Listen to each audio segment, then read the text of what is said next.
Assalamualaikum warahmatullahi wabarakatuh.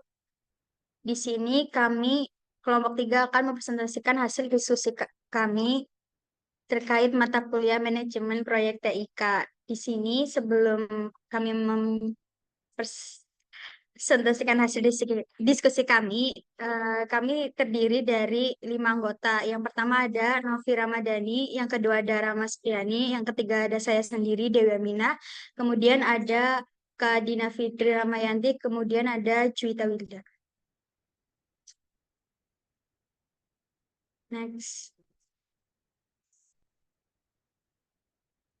Untuk pokok pembahasan di sini, kami akan membahas terkait apa itu manajemen proyek TIK, kemudian ada karakter proyek dan bedanya dari operasional, kemudian ada jenis organisasi proyek, dilanjut dengan proses manajemen proyek, serta sertifikasi yang bisa diambil, kemudian yang terakhir ada tools yang digunakan dalam manajemen proyek.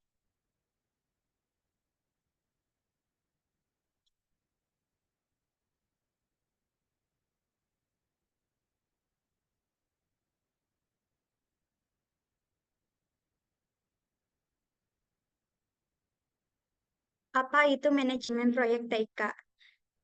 Manajemen proyek itu menurut Nicholas dan Stern di tahun 2001 mendefinisikan manajemen proyek sebagai penerapan pengetahuan, keterampilan, alat, dan teknik proyek untuk melaksanakan aktivitas proyek untuk menciptakan tujuan proyek sesuai definisi proyek. Kemudian untuk manajemen proyek TIK, manajemen proyek teknologi informasi atau TI adalah proses yang mencakup rencana, pengorganisasian, dan pengelolaan sumber daya untuk mencapai tujuan proyek TI yang spesifik.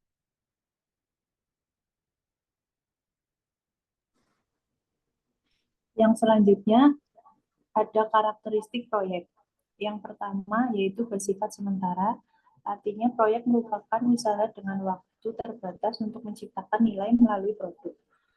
Kemudian, anggarannya tetap. Proyek biasanya dibatasi oleh anggaran yang sudah ditetapkan sejak awal. Yang ketiga, jangka waktu spesifik. Proyek memiliki tanggal mulai dan berakhir yang sudah ditetapkan, memastikan adanya batasan waktu. Yang selanjutnya adalah kebutuhan sumber daya. Membutuhkan berbagai sumber daya, termasuk material, mesin, tenaga kerja, metode, dan dana yang harus diatur. Yang terakhir adalah struktur organisasi. Proyek memerlukan organisasi yang terkoordinasi dengan tim yang diatur untuk memenuhi tujuan proyek. Perbedaan proyek dan operasional, yaitu operasional bersifat berkesinambungan dan berulang. Operasional bertujuan mempertahankan kelangsungan proses yang sudah ada. Operasional mencakup pemeliharaan dan peningkatan berkelanjutan. Operasional memiliki sumber daya stabil dan berkesinambungan. Operasional risikonya lebih terkendali, sedangkan proyek bersifat unik dan tidak berulang. Proyek bertujuan mencapai hasil yang belum ada. Proyek memiliki cakupan yang jelas, kemudian proyek membutuhkan sumber daya khusus dan anggarannya terbatas.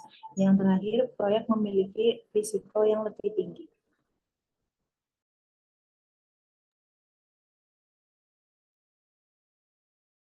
Jenis organisasi proyek. Organisasi proyektis yaitu struktur di mana manajer proyek memiliki kekuasaan penuh atas tim yang didedikasikan sepenuhnya untuk proyek besar dan kompleks. Dengan fokus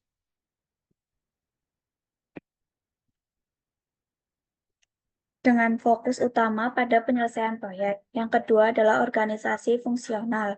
Organisasi ini merupakan struktur organisasi yang mengelola proyek dalam batasan divisi, di mana karyawan bertanggung jawab pada manajer fungsional, dan manajer proyek memiliki kekuasaan terbatas.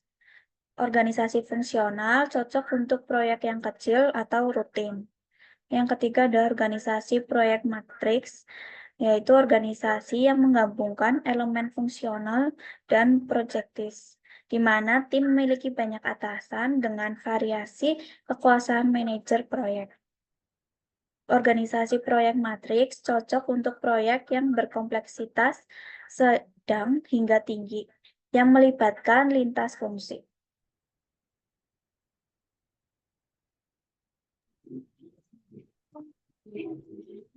Selanjutnya adalah proses manajemen proyek.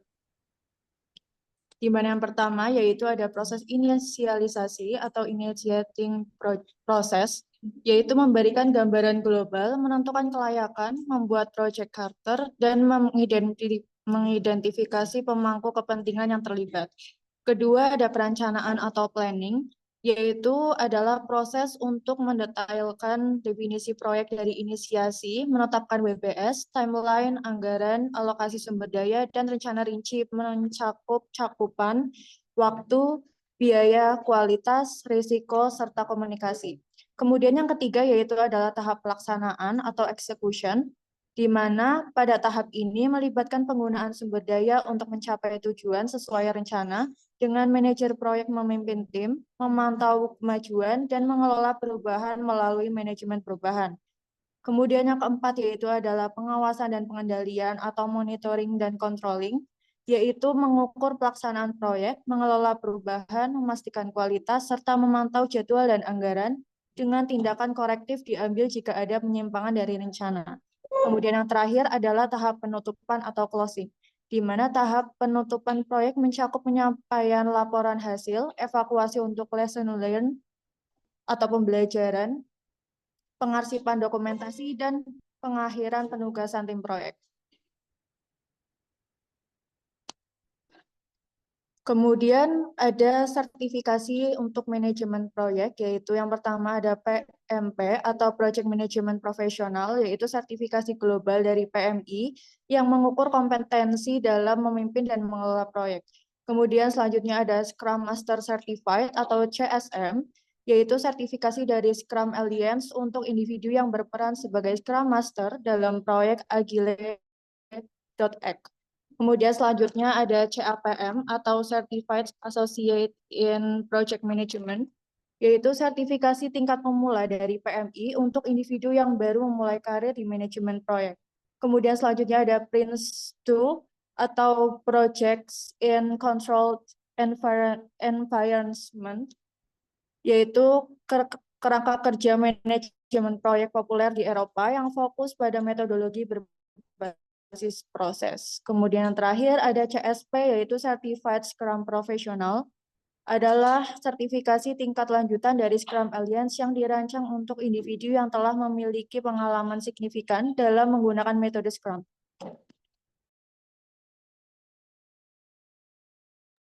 Selanjutnya yaitu tools-tools yang bisa digunakan dalam manajemen proyek. Yang pertama yaitu ada Trello atau alat berbasis papan Kanban untuk mengelola tugas proyek secara visual dengan drag and drop.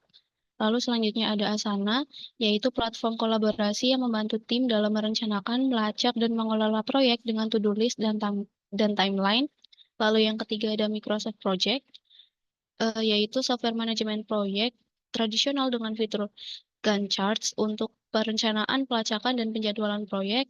Lalu yang keempat ada Jira, yaitu alat populer untuk mengelola proyek agile dengan fitur backlog, sprint planning, dan pelacakan bug.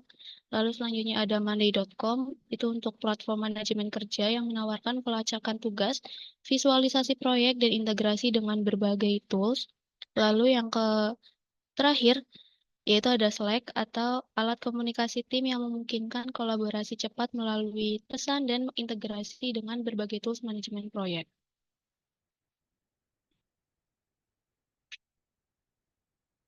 Baik, sekian pemaparan tugas atau presentasi dari kami. Mohon maaf apabila ada kesalahan. Kami akhiri. Wassalamualaikum warahmatullahi wabarakatuh.